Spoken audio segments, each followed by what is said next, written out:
Bonjour, Morning Brief du 12 janvier 2017. On a à commenter la première journée de baisse depuis le début de l'année 2017.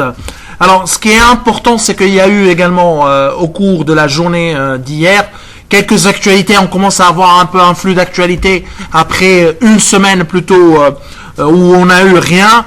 Alors, il y a un journal Saber qui est apparemment très actif cette fois-ci, ce début d'année en ce qui concerne l'actualité boursière. Après l'interview du président du CMF, un article plutôt riche sur Carta Cement. Et nous, on a des précisions à faire, disons, comme les bons journalistes le disent, une exclusivité. Autre exclusivité également, c'est Sotuvert, par rapport à l'actualité qui a été relatée par les médias électroniques sur les chiffres d'affaires du spécialiste de l'emballage en verre. Également, commentaire de premiers indicateurs d'activité relatifs à l'exercice 2016, à savoir Eurocycle. Donc vous voyez que le menu est plutôt riche. Je cède la parole à Rania pour commenter le marché. Bonjour tout le monde.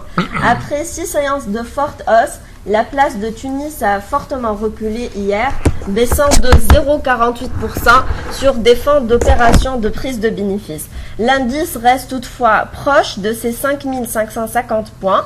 Il faut préciser qu'à la fin de la séance et surtout durant le fixing, les opérateurs ont lancé leurs transactions pour sauver le Thun Index qui était en territoire fortement négatif. L'activité boursière reste aussi très modeste avec un volume s'élevant à moins de 2 millions de dinars. Le marché a été fortement impacté par CC qui a perdu 5,18% et a terminé la séance réservée à la baisse. Tunisair a également souffert durant la séance d'hier, baissant de 3,3%.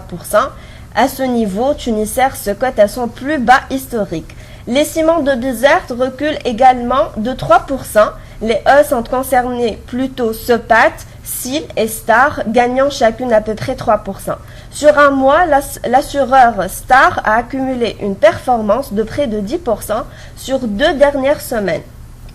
La nouvelle d'hier concerne le résultat de l'IPO Sanimet qui a été souscrite 1,33 fois après avoir reporté le premier délai de souscription. Nous retenons un chiffre marquant, le nombre des souscripteurs du titre dans le cadre de l'EPF est de seulement 180. Nous pensons que cela est très inquiétant pour la vie du titre sur le marché. Je termine avec l'actualité macro. En effet, la Banque mondiale estime que la croissance tunisienne pour l'année 2017 serait de 3%. Nous pensons toutefois que ces chiffres restent difficiles à atteindre et nous n'écartons pas la possibilité d'éventuelles révisions à la baisse au cours de l'année 2017. Je cède la parole maintenant à Rada Jandoubi et Fatma Haddad pour commenter respectivement Eurocycle et Sotuvert. Kais reprendra à la fin avec CC. Bonjour tout le monde, donc les indicateurs d'activité d'Eurocycle à fin décembre 2016 font ressortir un chiffre d'affaires de 12,6 millions de dinars, soit une baisse de 21% par rapport au T4 2015. Le volume de production a baissé de 6% pour atteindre un peu plus de 91 millions de vélos. La société a ainsi clôturé l'année avec des revenus en hausse de 7% pour atteindre 80,2 millions de dinars. La production annuelle a augmenté de seulement 1% pour atteindre 470 millions de vélos. Quant à l'endettement, il s'est élevé à 13 millions de dinars contre 9 millions de dinars une année auparavant. On peut dire que 2016 a été une année plutôt normale pour le fabricant de vélos. Décidément, on a été plus que bon puisque les réalisations d'Eurocycle sont parfaitement en ligne avec nos prévisions. Bonjour tout le monde. Alors, toujours selon le journal Saber, les ventes de Sotuvert ont progressé de 81% à 546 millions de dinars. Bien évidemment, c'est une faute de frappe qui n'a fait que multiplier le chiffre d'affaires par 10. Nous avons contacté le management de Sotuvert qui nous a annoncé un chiffre d'affaires 2016 de l'ordre de 54 millions de dinars,6. Notre modèle anticipe un chiffre d'affaires de 55 millions de dinars,6, soit moins de 2% de différence que les réalisations de la société. Les revenus sont, comme d'habitude, tirés par le marché export, surtout le marché européen, dont la performance a été soulignée. Des ventes en amélioration, de plus de 40% en rythme annuel. La publication des indicateurs d'activité est prévue pour la fin de cette semaine, au plus tard début de la semaine prochaine. Nous restons positifs sur le titre qui offre un potentiel intéressant de plus de 47%. Merci Fatma et Rada. Alors juste une précision, je crois que la Banque mondiale est bien sûr Rania. Donc juste la banque par rapport au taux de croissance prévu par la Banque mondiale, qui est plus optimiste du gouvernement, décidément à 3%. Je pense que ça sera très très difficile, voire irréalisable ce taux. Nous, comme l'année dernière, on était plutôt proche de 1% comme taux de croissance. On pense que réaliser 2% cette année, ça sera vraiment un exploit. Alors pour revenir sur Akarta Cement, une précision par rapport à l'article de Saber, ce que d'après le management contacté par le soin, il n'y aura pas un licenciement, il n'y a pas de licenciement de 300 personnes. Je pense que d'un point de vue social, en Tunisie, c'est très difficile maintenant de licencier 300 ou même 100 personnes. On a un cas concret que Rania l'a défini tout à l'heure, que on est au plus bas historique, c'est Tunisair depuis 2010, disons que on a eu 4 gouvernements ou 5, j'arrive plus à compter le nombre de gouvernements depuis la révolution, et Tunisair, on est resté toujours avec le même chiffre ou le même nombre de staff. Donc pour Karta Cement, sauf pour les départs, la retraite. Donc pour ce qui est de Karta Cement, c'est la même chose. Il y aura, à mon avis, il y aura pas un licenciement de 300 personnes. C'est très difficile de prendre, surtout que Karta Cement n'a pas d'argent pour supporter un tel coût. Alors à propos d'argent, nous on l'avait dit, ça fait plus de 5 ans, Karta Cement a besoin d'être recapitalisé.